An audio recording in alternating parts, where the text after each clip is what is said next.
Lichternacht, Weihnachtsgeschichte.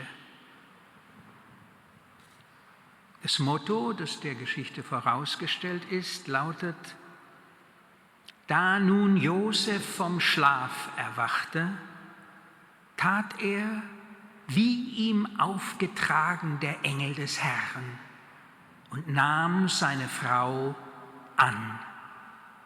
Matthäus 1, 24.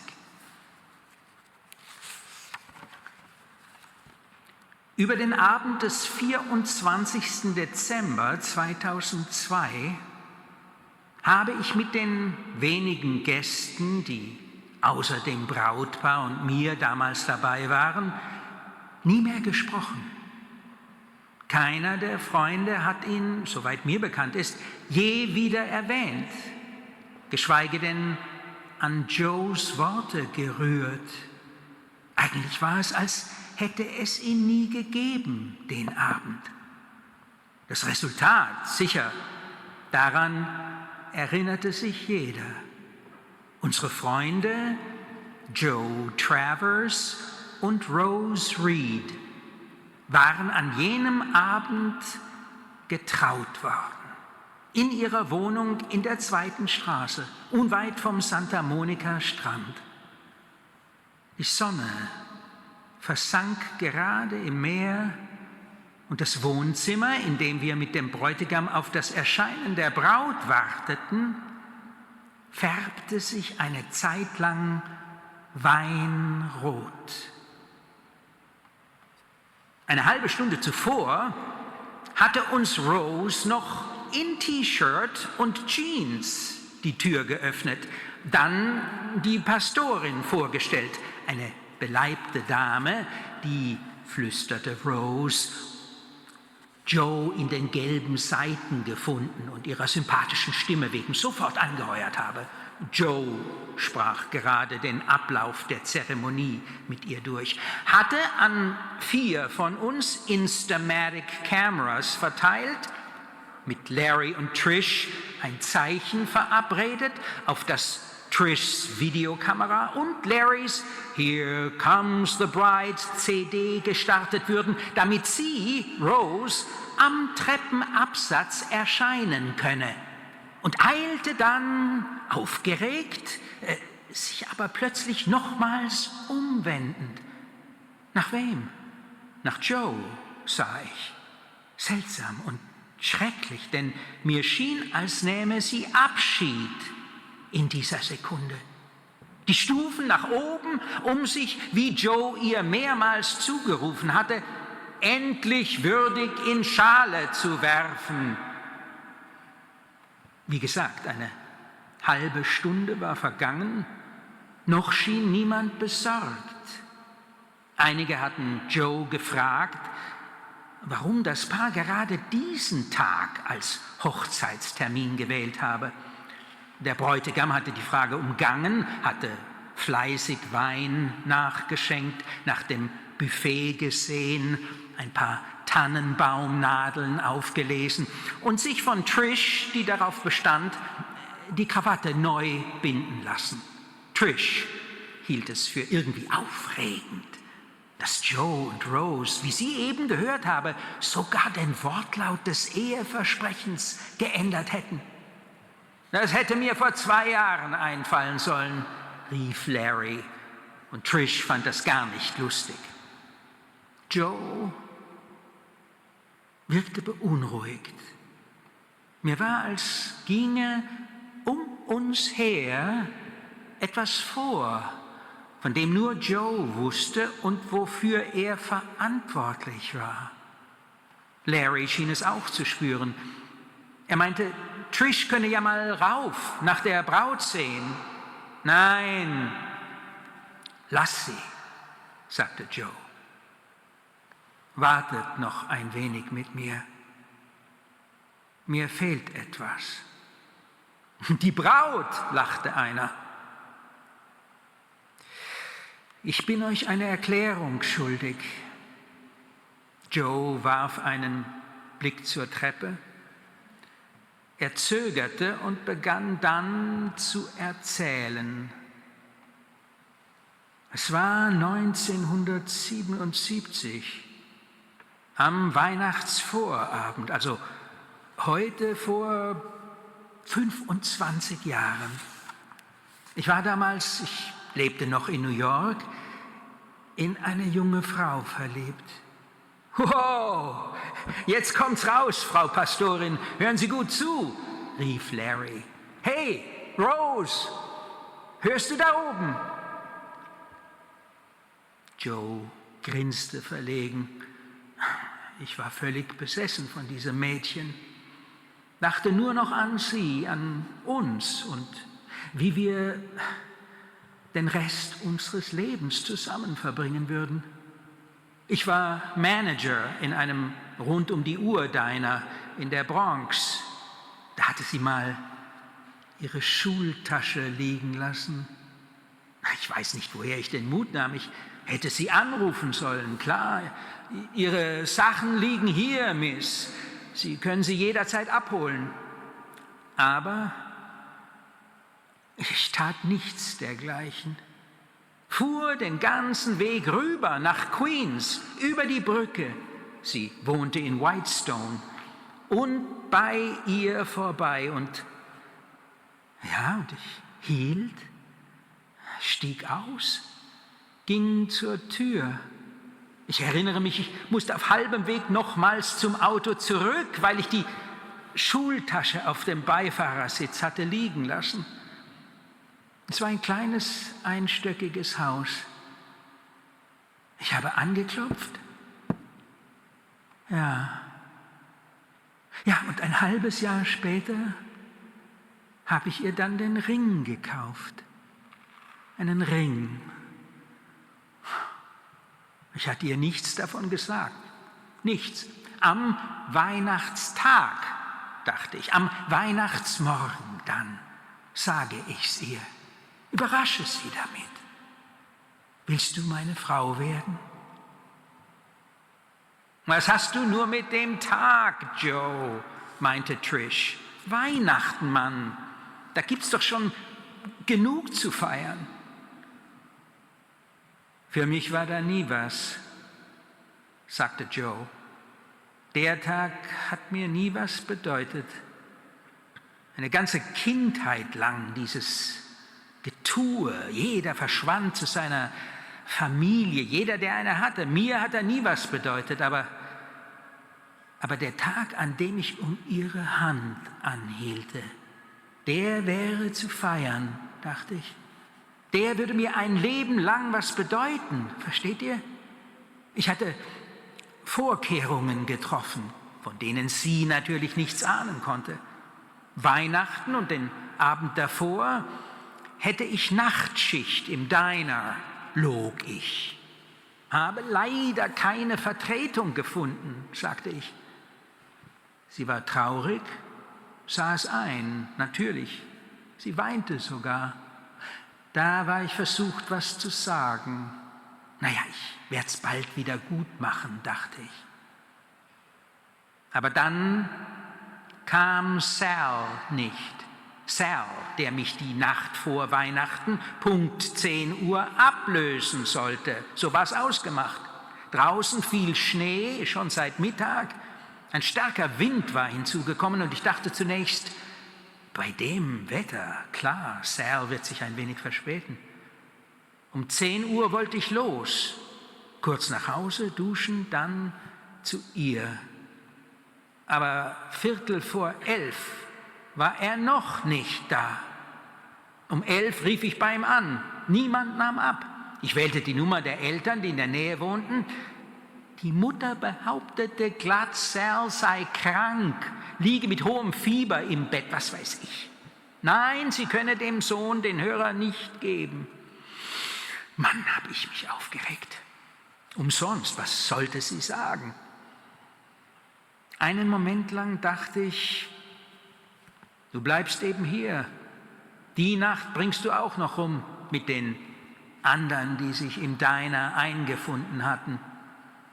In den 2, 3 Nächten um Weihnachten waren es immer mehr als sonst Obdachlose, die vorgaben, nur mal ebenso auf ein paar Stunden reinzuschauen, saßen vor ihrem Café und schlossen, konntest es sehen, die Hand fest um die Tasse, schoben den Finger tief in den Henkelring.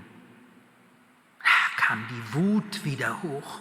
Sollte dieser Sal mir meinen Plan verderben? Verdammt nochmal, mein erstes gemeinsames Weihnachten. Ich ging zum Telefon zurück und rief bei ihr an.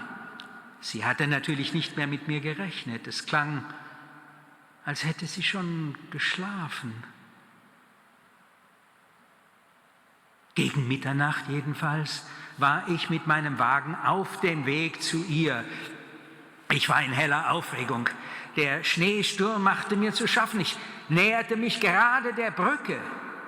Ich weiß noch, von Queens, vom anderen Flussufer, konntest du nichts mehr erkennen, als gäbe es das Land schon nicht mehr, wo sie lebt. Windböen stießen mir seitlich an den Wagen. Ich beschleunigte, weiß ich noch, fuhr auf eines der beleuchteten Mauthäuschen am Eingang der Brücke zu. Sein Licht beruhigte mich irgendwie, war schon von weitem zu sehen gewesen und dahinter der Weg über die Brücke. Und dann wäre es nicht mehr weit bis zu ihr. Dachte ich das noch? Plötzlich gingen die Scheinwerfer aus. Die Scheibenwischer hielten, die Flocken schossen aus dem Dunkel heran. Das war das Letzte, was ich sah. Dann ruckte der Wagen geräuschlos nach rechts. Kein Motor mehr zu hören. Ich trat voll aufs Pedal. Nichts. Auch keine Kraft in den Armen. Das fühlte ich. Das Steuer im letzten Moment herumzureißen. Der Wagen prallte mit Wucht gegen das Brückengeländer.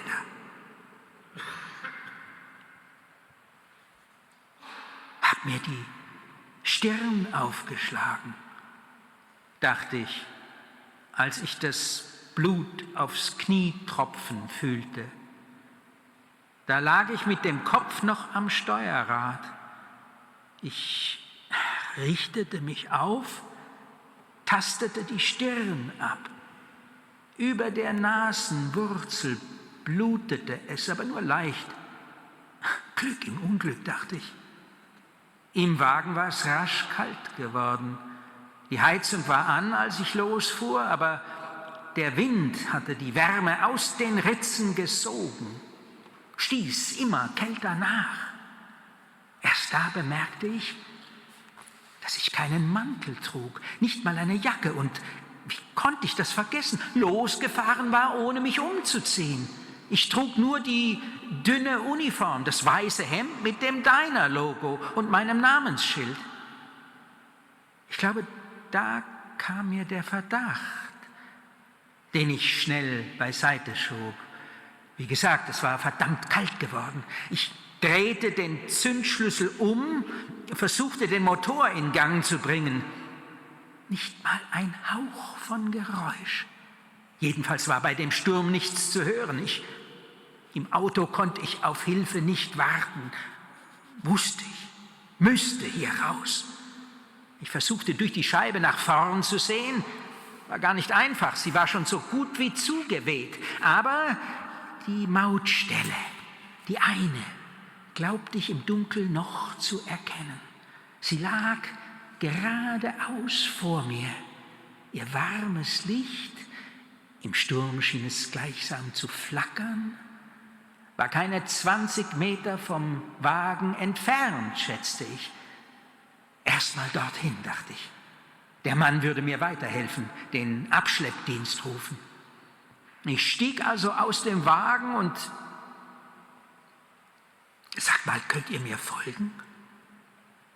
Ja, ja, antworteten wir ungeduldig, als solle er uns jetzt nicht im Schnee stehen lassen. Erzähl weiter, sagte ich und warf einen Blick zum Treppenabsatz.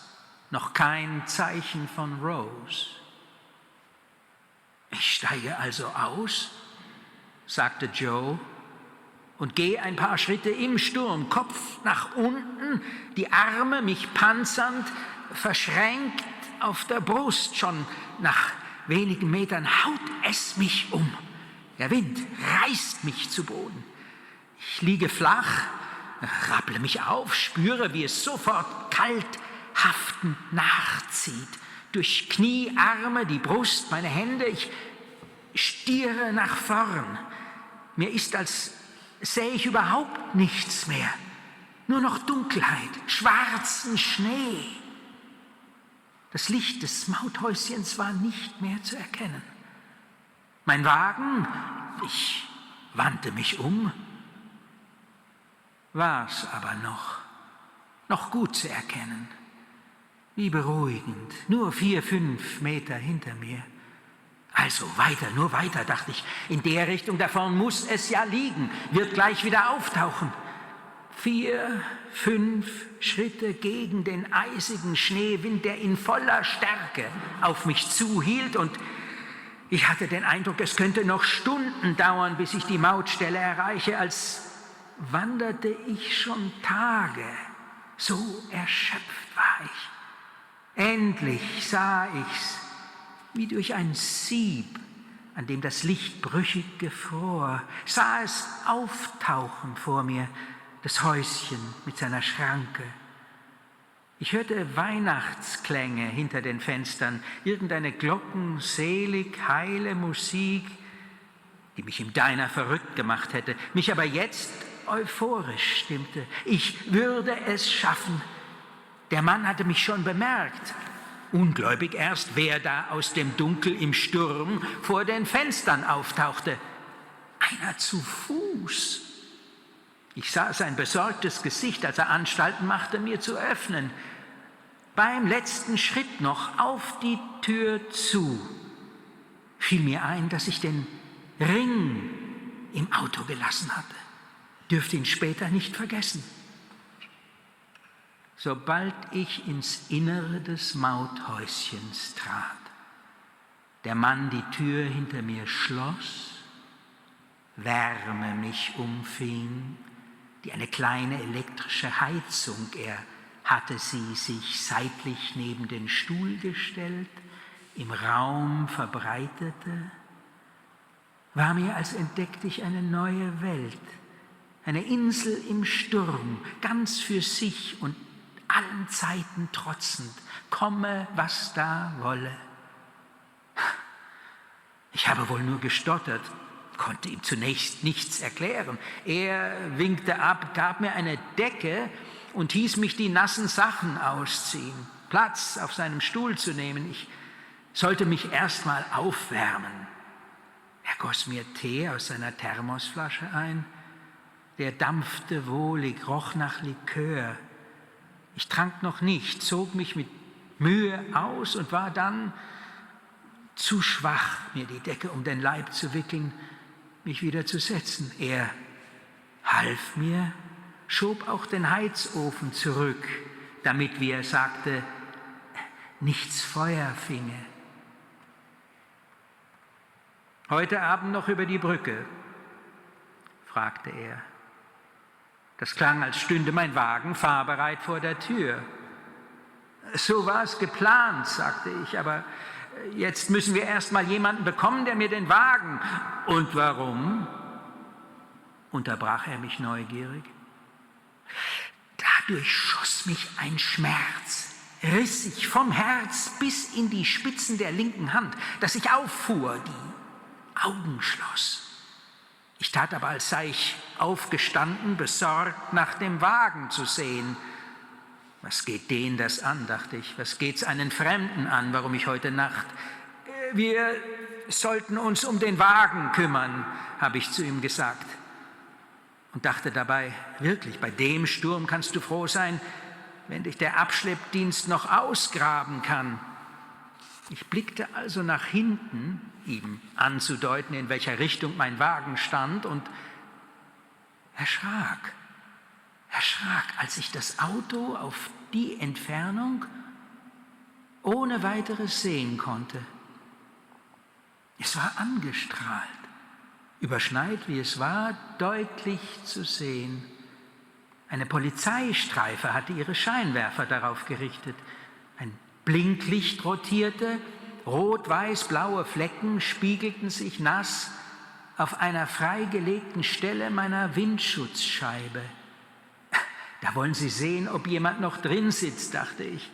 Ich muss denen sagen, dass ich winkte den Cops, die mich aber noch nicht bemerkt hatten, hielt inne, als ich ein zweites Blinklicht bemerkte, das hinter dem Streifenwagen auftauchte.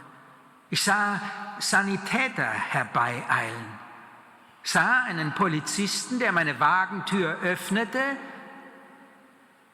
einen, der drin saß, vornübergesunken, leblos, sah mich. Joe sog den Atem ein, als tauche er unter, mit uns.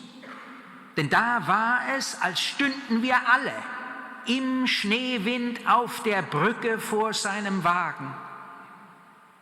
Hätte ein zu spät gekommener in diesem Moment durchs Wohnzimmerfenster der 2. Straße in Santa Monica geblickt, er hätte niemanden gesehen.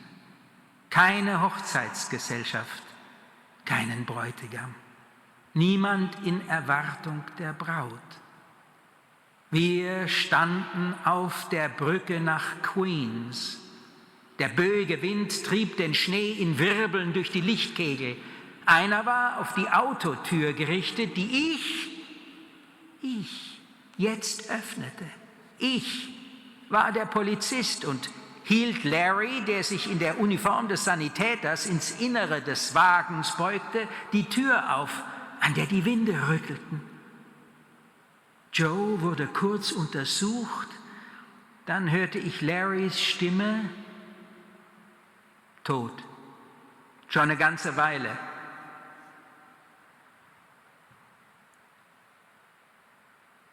Ich stand am Fenster im Mauthaus, sprach Joe, und beobachtete, wie sie mich tot aus dem Wagen zogen. Ich sah meine linke Hand von der Trage gleiten. Sie sank in den Schnee auf der Brücke, als sie mich niederlegten, um auch den anderen Sanitäter einen Blick auf mich werfen zu lassen. Heute Nacht noch über die Brücke hörte ich den Mann im Mauthaus hinter mir sagen. Jetzt war es eine Feststellung, keine Frage mehr. Nochmals fuhr der Schmerz in mich, der mich bis hierher gebracht hatte, und mit ihm die Erinnerung. Ich hatte sie noch aus dem Diner angerufen. Sie hatte nicht mehr mit mir gerechnet. Es klang, als hätte sie bereits geschlafen. Aber etwas an ihren Worten, ihrem Atem, als ich sagte, ich würde noch kommen, beunruhigte mich. Bin gleich bei dir, sagte ich, und hörte ein Geräusch im Hintergrund, eine Stimme, einen Mann. Wer ist da? Wer ist bei dir? Habe ich sie gefragt. Sie schwieg, und als ich sie wiederholte, die Frage, hieß es, komm nicht. Sie habe es mir längst sagen wollen, habe es nicht übers Herz gebracht. Übers Herz. Sie hat nichts geleugnet, nichts. Morgen komme ich bei dir vorbei, hat sie gesagt. Und nochmals hörte ich die Stimme im Hintergrund. Wer immer bei ihr war, war wütend, dass sie überhaupt mit mir sprach. Da wurde mir schwindlig. Die Bedienung sah, wie ich den Hörer fallen ließ, mich am Geschirrwagen stützte, kaum mehr Atem bekam. Mit letzter Kraft bin ich nach draußen gerannt, stieg in den Wagen, um zu ihr zu fahren. Ich musste zu ihr, musste sie sehen. noch diese Nacht.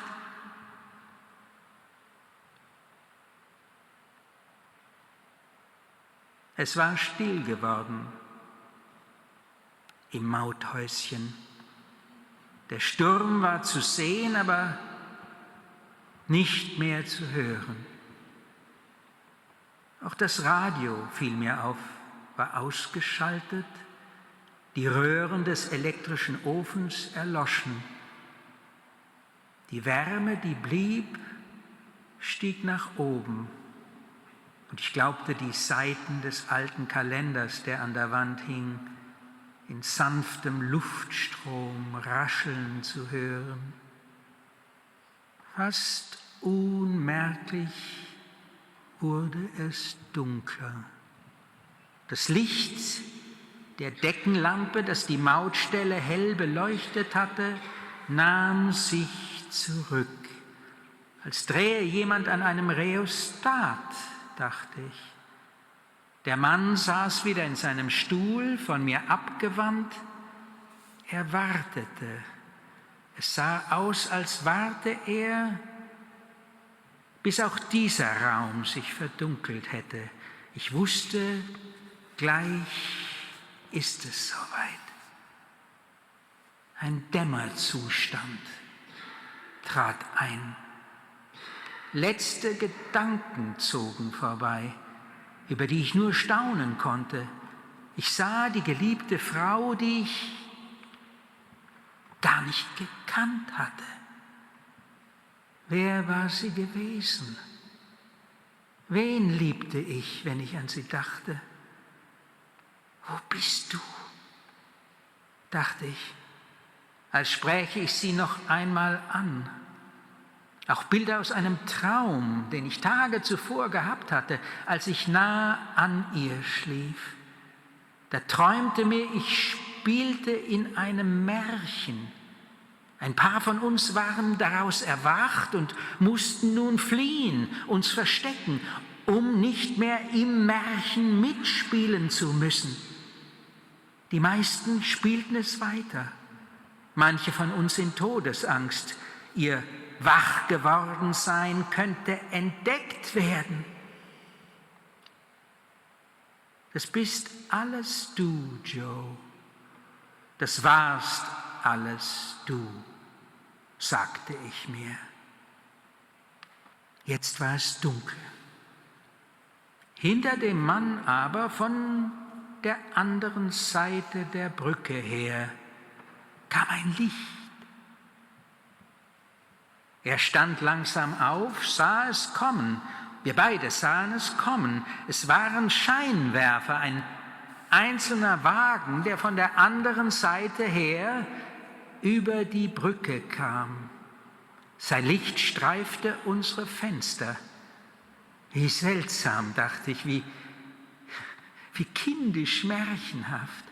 Man kommt von der anderen Seite dich abholen, Joe.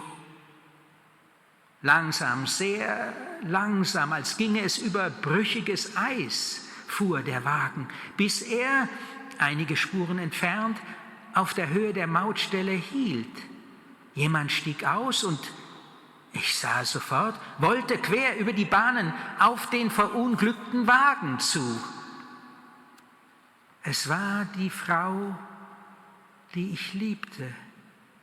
Sie hielt die Hand gegen den Wind und hastete kurz darauf an unseren Fenstern vorbei. Sie wird sich das nie vergeben, dachte ich. Und im selben Moment, dabei ist es nicht einmal ihre Schuld.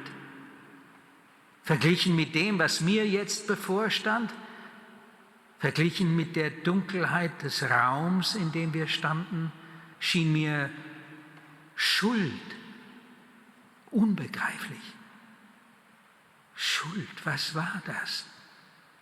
Etwas, das ich ihr angetan hatte?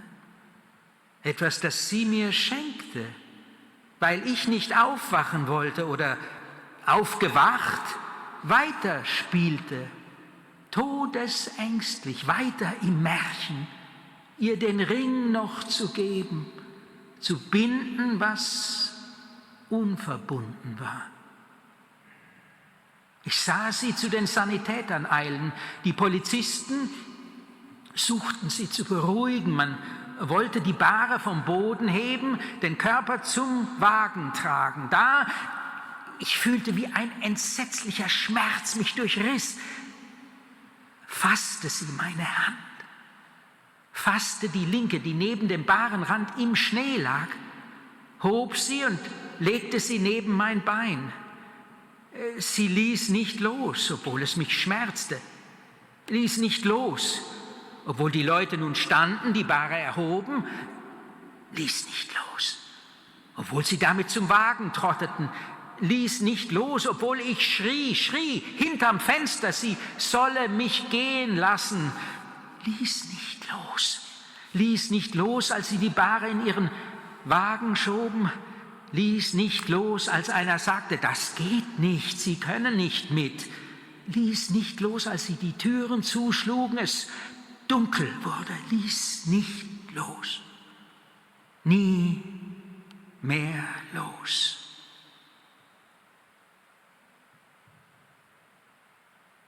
Joe